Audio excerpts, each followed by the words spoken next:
Bu xabarni har bir barsachi bilishi shart. Barselona 2027-yilgi mavsum uchun himoyachiligini juda ham yaxshi kuchaytirmoqchi. Araujoni o'rnini bildirmaslik uchun Barselona himoyachilarini ko'rib chiqmoqda va bu ro'yxat ichida Laporte, Castello hamda Romero variantlari hozirda eng birinchilaridan bo'lib turibdi.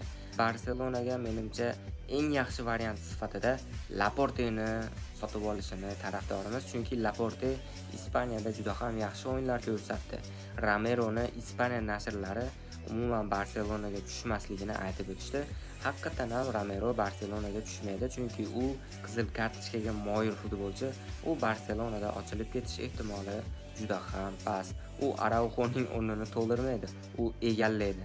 Shuning uchun Barselonaga Laporte varianti juda ham yaxshi.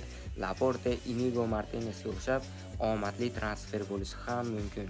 Shuning uchun Laporte Barselonaga o'tsa, men juda ham xursand bo'lardim.